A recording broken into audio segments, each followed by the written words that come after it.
بسم اللہ الرحمن الرحیم۔ آیت اللہ سیستانی فرماتے ہیں کہ سال کے مہینوں میں ہر ماہ عمرہ مفردہ کرنا مستحب ہے اور 2 عمرے کے درمیان 30 دن کا فاصلہ ضروری نہیں ہے، لہٰذا ایک عمرہ مہینے کے آخر اور دوسرا مہینے کے اول میں عمرہ کرنا جائز ہے، اور ایک ماہ میں اپنی یا کسی اور کی طرف سے 2 عمرے کرنا جائز نہیں ہے۔ البتہ ایک ہی ماہ میں دوسرا عمرہ رجائے مطلوبیت کے نیت سے انجام دینے میں کوئی حرج نہیں ہے، اور اگر ایک عمرہ اپنے لیے اور دوسرا عمرہ کسی اور کی طرف سے یا دونوں عمرے 2 مختلف افراد کی طرف سے ہوں تو پھر ایک ماہ میں 2 عمرے کرنے میں کوئی حرج نہیں ہے۔ عمرہ مفردہ اور عمرہ تمتع کے درمیان فاصلہ ہونے کی شرط میں اشکال ہے، یعنی دونوں کو ایک ہی ماہ میں بجا لانا محل اشکال ہے۔ پس وہ شخص جس نے ماہ ذی الحجہ میں عمرہ تمتع کیا ہو اور پھر اعمال حج کے بعد عمرہ مفردہ بجا لانا چاہتا ہو تو احتیاط واجب کی بنا پر عمرہ مفردہ کو ماہ محرم تک مؤخر کرے، اور جب عمرہ مفردہ کے بعد عمرہ تمتع بجا لانا چاہے تو احتیاط واجب کی بنا پر اسی ماہ عمرہ تمتع بجا نہ لائے جس میں عمرہ مفردہ ادا کیا ہو۔ عمرہ تمتع کے بعد اور حج تمتع سے پہلے عمرہ مفردہ انجام دینا عمرہ تمتع کو باطل کر دیتا ہے، لہٰذا عمرہ تمتع دوبارہ کرنا ضروری ہے، لیکن اگر حج کی نیت سے یوم ترویہ یعنی 8 ذی الحجہ تک مکہ میں رہے تو اس کا انجام دیا عمرہ مفردہ خود بخود عمرہ تمتع میں تبدیل ہو جائے گا، پس اس کے بعد حج تمتع بجا لائے گا۔ سوال یہ ہے کہ جو شخص ماہ رجب کے آخر میں عمرہ کرے تو کیا وہ شعبان کے شروع میں دوسرا عمرہ کر سکتا ہے؟ جواب میں آیت اللہ سیستانی فرماتے ہیں جائز ہے۔ دوسرا سوال یہ ہے کہ اگر کوئی ماہ ذی الحجہ میں اپنے لیے عمرہ مفردہ انجام دے اور پھر اپنے لیے ہی عمرہ تمتع کا احرام باندھ لے، جس کا سبب یہ ہو کہ وہ نہ جانتا ہو کہ ایک ماہ میں 2 عمرے انجام دینا جائز نہیں،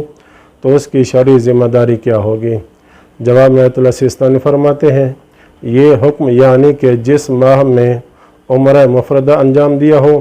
اسی ماہ عمرہ تمتع انجام دینا جائز نہیں ہے، ہمارے نزدیک احتیاط واجب کی بنا پر ہے، اور اس احتیاط کی رعایت کرنا اس بات کا تقاضا کرتا ہے کہ وہ رجا کی نیت سے عمرہ تمتع کے مناسک مکمل کرے اور اس کے بعد رجا کی نیت سے حج تمتع بجا لائے، اور وہ اس طرح بھی کر سکتا ہے کہ حج تمتع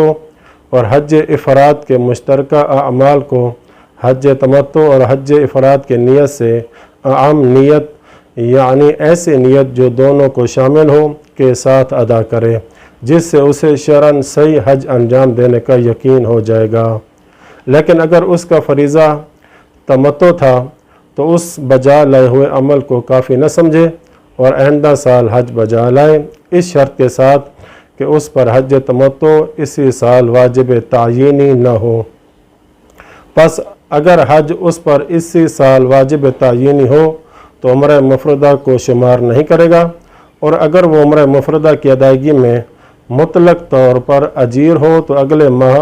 بطور احتیاط دوبارہ عمرہ مفردہ انجام دے۔ تیسرا سوال یہ ہے جس نے ایک ماہ اپنے لیے عمرہ مفردہ کیا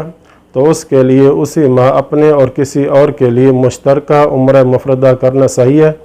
جواب میں فرماتے ہیں ایسا کرنا محل اشکال ہے، اگرچہ رجا کی نیت سے بجا لانے میں کوئی حرج نہیں ہے۔ چوتھا سوال یہ ہے جو شخص عمرہ مفردہ کا احرام باندھ کر مکہ مکرمہ داخل ہو اور پھر اعمال عمرہ کے بعد مکہ سے باہر چلا گیا اور پھر اسی قمری مہینے کے مکمل ہونے سے پہلے مکہ واپس آنا چاہے جس میں اس نے عمرہ مفردہ انجام دیا تھا، تو کیا اس کے لیے دوسرے عمرہ مفردہ کا احرام باندھنا صحیح ہے؟ جواب میں آیت اللہ سیستانی فرماتے ہیں صحیح نہیں ہے، مگر یہ کہ دوسرا عمرہ مفردہ کسی اور کے لیے کرنا چاہے تو اسی ماہ کر سکتا ہے، البتہ اپنے لیے بھی رجا کی نیت سے دوسرا عمرہ کرنے میں کوئی حرج نہیں ہے۔ وصلی اللہ علی محمد و اہل بیتہ الطاہرین۔